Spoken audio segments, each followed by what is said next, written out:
O Ministério Público do Trabalho se reúne com representantes sindicais para discutir saúde e segurança do trabalho na retomada de atividades econômicas no Rio Grande do Sul. Fundacentro e empresa brasileira de serviços hospitalares firmam parceria para notificar acidentes e doenças do trabalho. Uso adequado de equipamentos de proteção garante segurança às equipes de limpeza e resgates após enchentes no Rio Grande do Sul. Eu sou Aline de Mello, jornalista da revista Proteção, e apresento agora os destaques do Proteção Mais.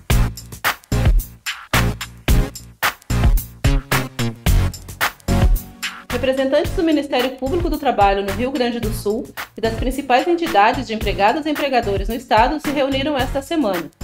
Na pauta, a discussão de medidas de SST durante as atividades de retomada, limpeza e reconstrução após as enchentes e inundações que ocorreram no mês passado. Veja os detalhes no nosso site. E a limpeza e reconstrução do Rio Grande do Sul é foco de várias manifestações e preocupações.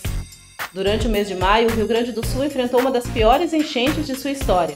Comunidades inteiras ficaram submersas e agora, com os níveis de água baixando, começa o doloroso retorno ao lar e o esforço de voluntários e famílias inteiras para higienizar os lugares afetados. Mas esse movimento trouxe um outro problema, que é a falta de equipamentos de proteção individual adequados. Sem eles, as equipes ficam expostas à transmissão de doenças graves, como leptospirose, cólera e hepatite A, devido ao alto nível de coliformes fecais presentes nas águas. Confira orientações essenciais para evitar a contaminação no nosso site. A Fundacentro e a empresa brasileira de serviços hospitalares assinaram um acordo de cooperação técnica para coordenar esforços para notificar os problemas relacionados ao trabalho que afetam os usuários dos hospitais universitários do Brasil. Segundo dados oficiais sobre a acidentalidade laboral no país, é possível concluir que, mesmo em um cenário conservador, a notificação de acidentes e doenças do trabalho que atingem pacientes da empresa podem causar uma mudança estrutural no dimensionamento dos agravos vinculados ao ambiente laboral. Saiba mais no site da Proteção.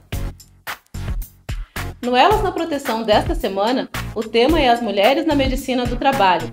Proteção convidou duas renomadas médicas do trabalho que contaram um pouco do papel e do dia a dia das profissionais, as médicas Fernanda Neto e Regina Sabatier. Fernanda conta histórias de sua trajetória, como na vez em que uma funcionária da empresa onde ela trabalhava não queria ser atendida por ela, mas precisava urgentemente de atendimento. Regina fala dos efeitos na saúde das mulheres multitarefas, que acumulam tantos turnos de trabalho em empresas e em casa. As apresentadoras Carol Varela e Fábio Raulino, mais uma vez, comandam com brilhantismo este bate-papo muito agradável entre quatro grandes mulheres. O Elas na Proteção é uma realização da Proteção TV, que vai ao ar toda quinta-feira ao meio-dia no canal da Proteção no YouTube. Veja o programa completo na seção multimídia do Proteção Mais.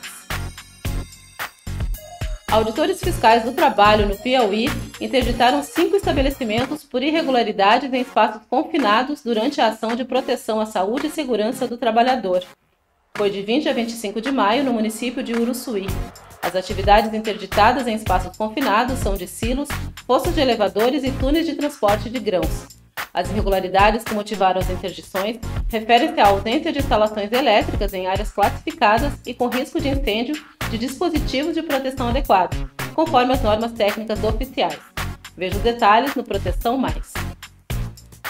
A Qualidade Mineração Limitada, empresa que trabalha com a extração de pedras para pavimentação asfáltica, lajota e paralelepípedo, deve parar imediatamente as atividades no setor de britagem em Garopaba, Santa Catarina.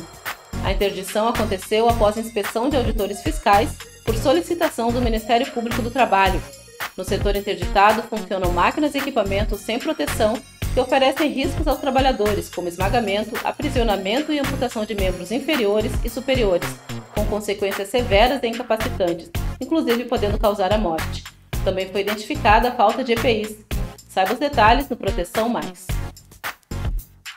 O trabalho infantil que ninguém vê é o tema da campanha de 12 de junho, Dia Mundial de Combate ao Trabalho Infantil, co-realizada pelo Fórum Nacional de Prevenção e Erradicação do Trabalho Infantil, Justiça do Trabalho, Ministério Público do Trabalho, Ministério do Trabalho e Emprego e Organização Internacional do Trabalho, para enfatizar a necessidade de se reconhecer o trabalho infantil como uma grave violação de direitos humanos e uma forma de violência a crianças e adolescentes. A campanha ilustra diversas atividades realizadas por crianças e adolescentes enquadradas na lista das piores formas de trabalho infantil. como o trabalho nas ruas, em confecções, a venda de bebidas alcoólicas, os serviços domésticos e o trabalho rural, que serve, alimenta, veste e beneficia aqueles que fazem uso desses serviços, sem enxergar a violação de direitos que está na base dos serviços prestados. No nosso site você encontra mais detalhes sobre a campanha. O Proteção Tendências desta semana é com o auditor fiscal do trabalho Luiz Carlos Lumbreras Rocha, hoje afastado do Ministério do Trabalho e assumindo um posto importante no escritório da OIT em Budapeste, na Hungria. Lumbreras atua desde março deste ano como especialista em inspeção do trabalho e em segurança e saúde do trabalho em países do leste europeu. O escritório tem atuação em 20 países da região. Quando ainda estava no Brasil, ele atuou em importantes processos de revisão de normas regulamentadoras do Ministério do Trabalho, com destaque para a implementação da nova NR1 com o PGR e o GRO. Na entrevista, Lumbreras conta um pouco de sua nova atividade, onde acompanha um importante processo de atualização do mundo do trabalho em vários países. Houve uma abertura abrupta, entendeu? Você saiu como se você saísse de um extremo, de um controle estatal muito forte, às vezes para um momento de uma liberalização completa do mercado.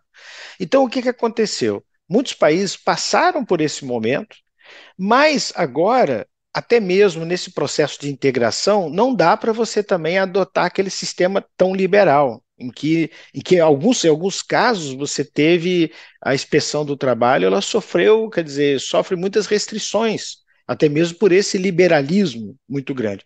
Então, o que acontece? Nesse sistema, a gente tem que buscar, então, um equilíbrio disso, tá? Dessa roupagem da inspeção em vários desses países, porque existe uma série de requisitos para você, por exemplo, entrar para a União Europeia, e um desses requisitos, principalmente a parte do capítulo 19, que trata dessa questão mais social, entendeu? E aí entra a inspeção do trabalho, tá? Então existem muitas questões a serem ajustadas. Veja a entrevista completa na seção multimídia do Proteção Mais. Confira essas e outras notícias sobre saúde e segurança em nosso site. Acesse proteção.com.br e siga bem informado. Fico por aqui. O Seleção Proteção volta na próxima semana com mais informações sobre o setor prevencionista. Até lá!